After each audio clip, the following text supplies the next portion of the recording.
Tanong ni Patrick kung 10 to 12 reps ba okay na for cutting.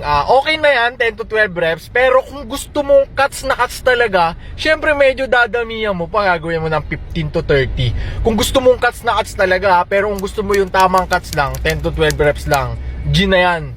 G na yan, Lods. Shoutout sa'yo, Pa-Week. Nagsasabi mo. So, yeah. I was browsing TikTok kasi gusto ko matuto mag-TikTok. Hindi kasi ako marunong mag-TikTok. Pero may TikTok account ako. So, yung mga ina-upload ko lang yung mga workout videos. Gusto kong matuto ng mga technique eh. Pero ang nakikita ko naman sa TikTok, mga ganito, misleading informations na binibigay ng mga master coaches daw. Kawawa naman yung mga seryosong nagtatanong, di ba? So, ayun. Itatama natin yan. So, hindi ko alam kung nananadya sila or social experiment daw. Or maybe they just want to go viral para dumami yung followers nila kasi ginagawa nila yan. Kasi sabi nila social media expert daw sila. But anyway, kung ano man yung reason nila, they are still giving misinformations and wrong informations sa mga nanonood sa kanila and sa mga seryosong nagtatanong, di ba? So, kawawa naman. And 2021 na. So, ganito rin yung paniniwala ko noon eh. Nag-umpisa pa lang ako. But that was year 2006, 2007. Come on, guys. We need to update our information about high reps for cuts and low reps for gaining mass. So, yun. Yun yung pag-uusapan natin today. Itatama natin yung mga misinformations or wrong informations na binibigay ng mga social media experts daw or yung mga master coaches natin dyan sa social media. And just like this one on TikTok. So, medyo hindi ako natuwa. And anyway, pag-usapan natin now na high reps and low reps. Let's go. It's not a game, it's a rich thing.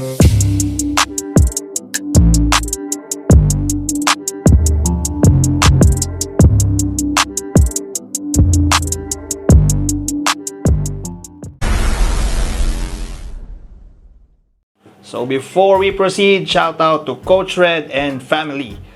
So let's get into the topic. So high reps for cuts, low reps for muscle mass.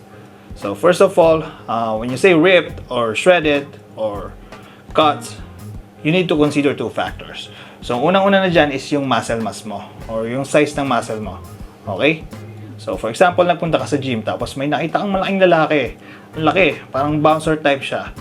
But sobrang laki nga ng size ng muscle niya, pero hindi mo nakikita yung mga definition like yung cuts and striations. Bakit? Doon pumapasok yung second factor. Yung second factor is the body fat percentage. So you need to consider the body fat percentage of a person for you to know how shredded he is or how ripped she is. So for example, ang body fat percentage niya is around 20. Tapos malaki siya. So, you cannot consider the guy ripped or shredded. Kasi sobrang taas pa rin yung body fat niya kahit malaki yung katawan niya.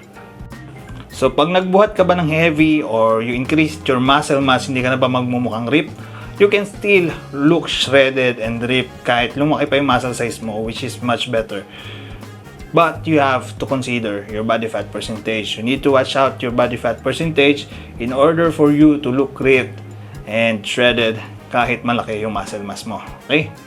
So, yung iba naman kasi, ang gusto kasi nila, toned look lang daw. Coach, gusto ko lang yung toned beach body type. Parang ganoon lang, parang pang model lang ba? Fit and sexy, parang ganoon lang daw. Kaya daw, high reps lang yung ginagawa nila.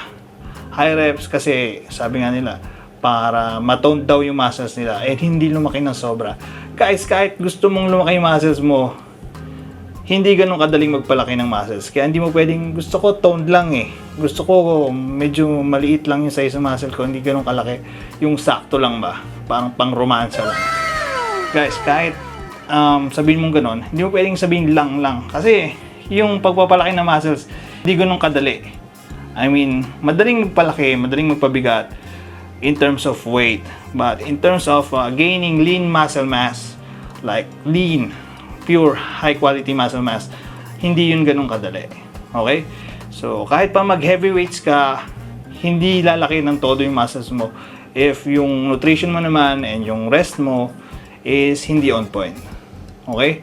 Even toned or lean body type lang yung gusto mo, you still need to do a progressive overload type of training. Okay? So, kailangan pa rin magbuhat ng mabigat in order for you to get lean and shredded and toned. Okay? Hindi pwedeng basta high reps lang.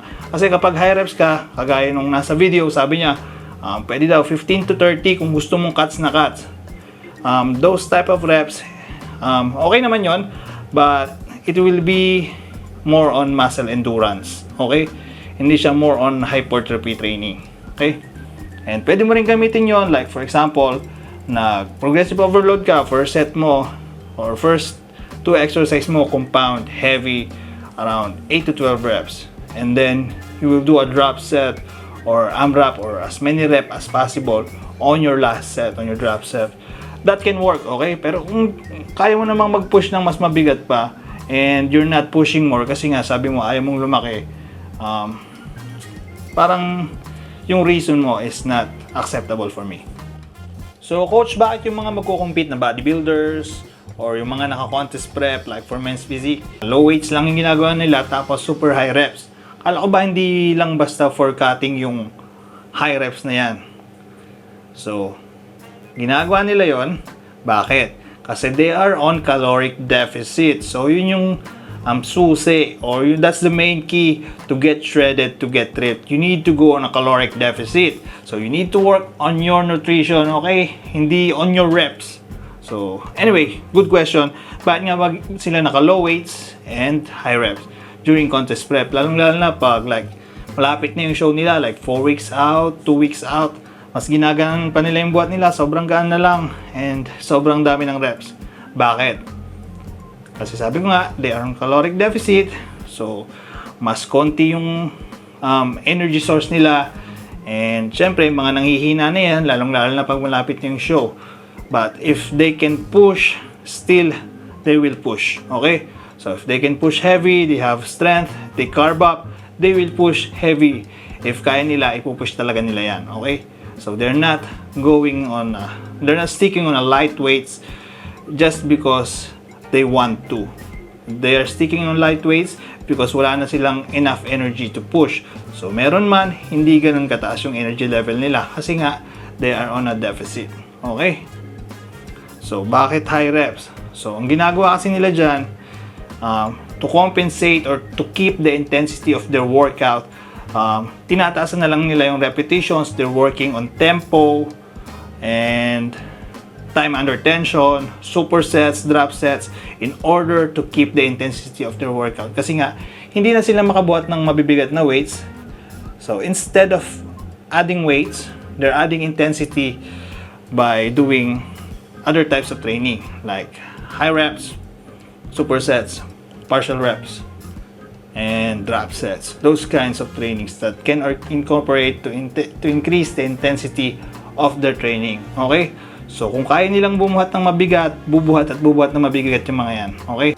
So, dun sa mga nagko-compete dyan, siguro alam nyo na to, and for sure alam nyo to, yung depletion week na tinatawag. So, yung depletion week, it's the week or days before entering peak week. Or during peak week, pwede rin siya. So, ang ginagawa dito sa depletion workouts, it's around 15 to 25 reps, let's say 25 reps. So, very high reps yon.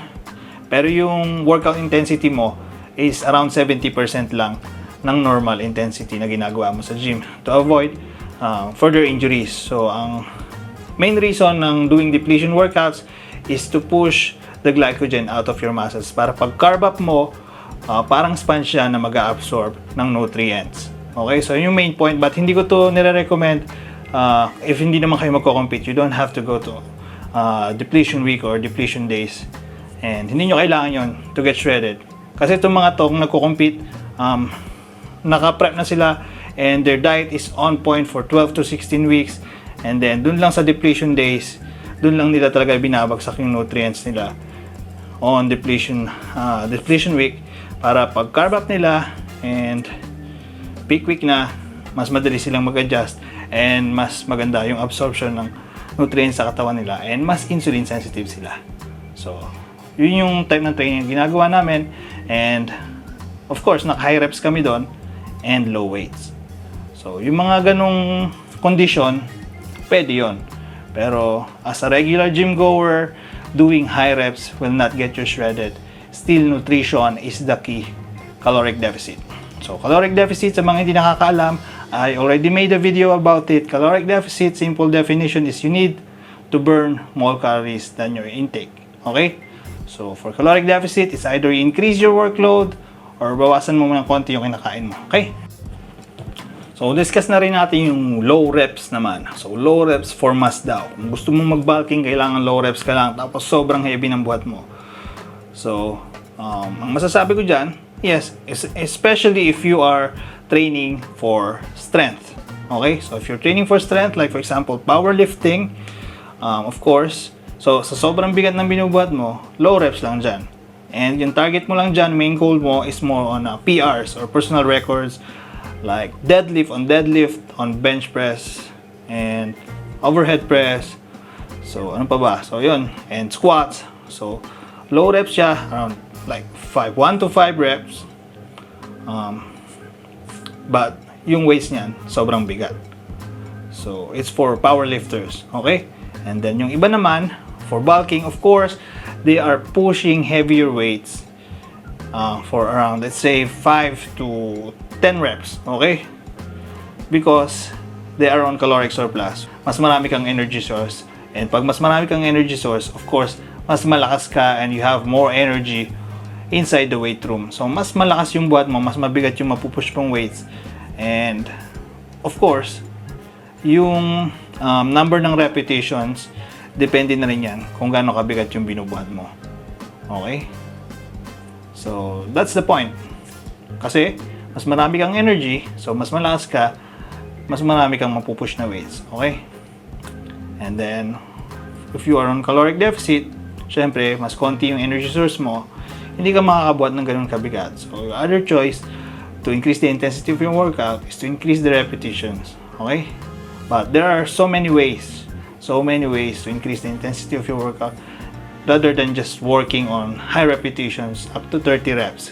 Kasi kapag ganun kadami na yung repetitions mo on all your workouts, the only benefit that you can get is muscle endurance. Okay? So, I think that's it. So, gusto ko lang talagang itama yung misleading informations kasi kawawa naman yung mga beginners, di ba? Yung mga seryosong nagtatanong and nagre-research online na walang pambayad ng online coach or personal coach na magtuturo sa kanila ng tama. So, ayun, high reps for cuts, low reps for mass, it's just a myth. It will still depend on your calorie intake. Okay? So, do sa mga gustong mag-toned, aesthetic-wise, still, you need to push hard in the weight room. You need to work hard. Hindi lang puro high reps tayo dyan. Okay? So, you need to work on your weights. Progressive overload. You can incorporate different kinds of training like supersets, drop sets, partial reps, time under tension, quality reps, of course. And you have to work more on your nutrition. Okay? So, everything should be on point. Your rest, your nutrition, your stress levels, and your training. Okay? So, I think that's all for today. God bless you all. I'm not hating on everyone. I just want to correct misleading informations para na rin sa inyo guys. So, I'll see you guys next time. God bless.